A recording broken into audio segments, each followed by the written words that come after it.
I watched the giant digital projector screen with absolute certainty that my life was about to change forever. For nearly a decade, I sacrificed my sleep, my health, and my personal relationships to build this massive shipping enterprise from the ground up. Everyone in the executive room knew that the senior vice president position belonged to me, but when the slide changed, a completely different name flashed in bold red letters. The name on the screen belonged to Savannah Sterling, the 23-year-old daughter of the chief executive officer. She was a recent fashion graduate who could not tell the difference between a cargo ship and a standard moving truck. A freezing silence enveloped the boardroom as the regular executives looked at me with deep pity, while my boss smiled warmly at his completely unqualified child. Before I tell you how this single act of corporate nepotism triggered the complete catastrophic downfall of a multi-million-dollar logistics empire, take a moment to subscribe to the channel and turn on notifications. It helps ensure stories of real workplace justice like this continue to be told. I sat perfectly still, absorbing the glances of the board members who knew exactly who actually ran the company. When the meeting ended, I quietly followed my boss Arthur into his private office to seek an explanation for this absolute insult. Arthur poured a glass of expensive whiskey and told me that I was the invisible engine running the business while his daughter was the public face. He expected me to secretly manage her workload and make her look perfect to the board of directors. Before I could respond, Savannah walked into the room while typing on her phone and dropped a heavy stack of invoices onto my lap. She told me to process the lunch catering bills because administrative coordination was much more suited to my specific speed. Arthur nodded in silent agreement, completely unaware that his casual disrespect had just destroyed my remaining loyalty to his family. That night, I sat in the dark and remembered everything I gave up for this company over the past 9 years.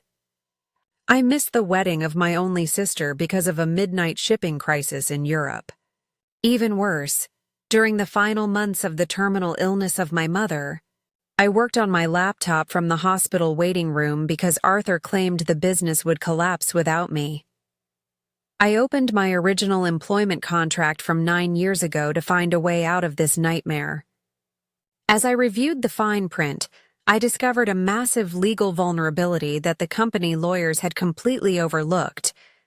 The brilliant automated routing software that gave our business a massive competitive edge across the globe did not actually belong to the corporation. I spent 5 years personally coding that system, which I named the Orion Matrix, to bypass global harbor traffic. Because Arthur refused to fund internal technology upgrades, I hosted the entire master system on my own private cloud server. I legally registered the intellectual property under my own name and merely allowed the company to use it for free based on a simple verbal handshake. The technology was not my only shield against their arrogance. Our 3 largest corporate clients, who provided over 70% of the total company revenue, trusted me exclusively with their operations.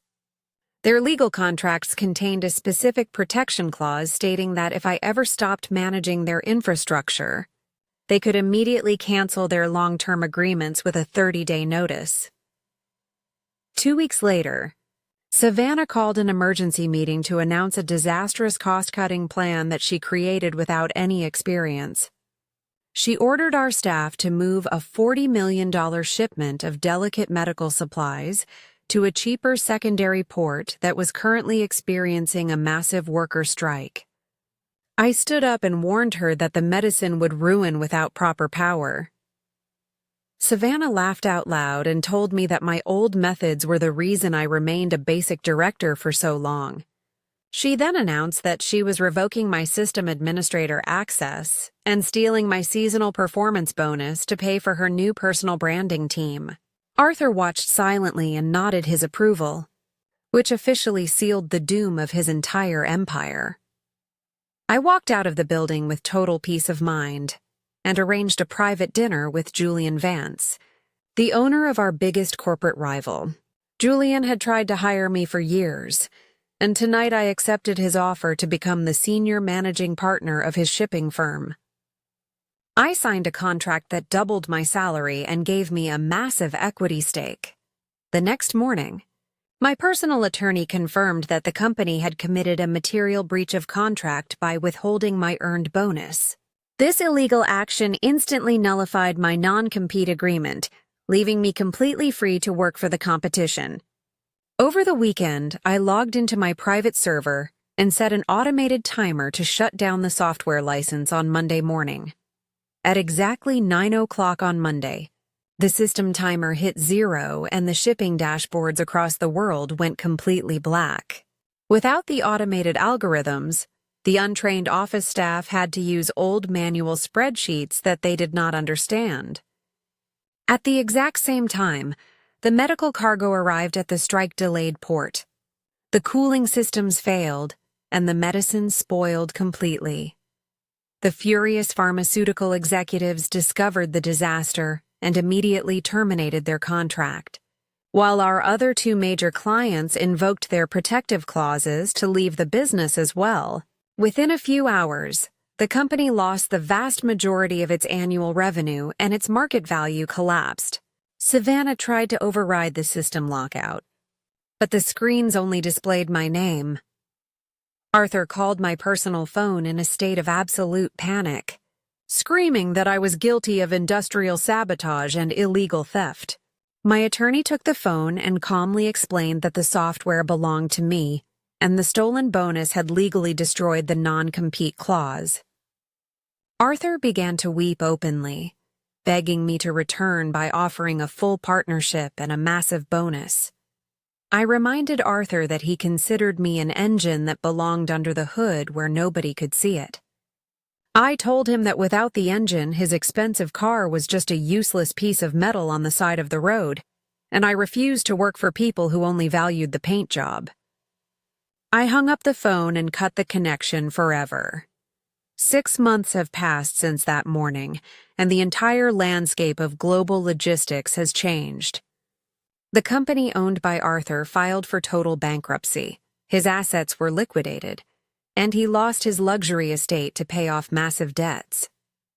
SAVANNAH saw her corporate career end permanently before it even started, becoming a famous public lesson about the immense dangers of nepotism. My life at the new firm is a beautiful reality where my talent is fully celebrated.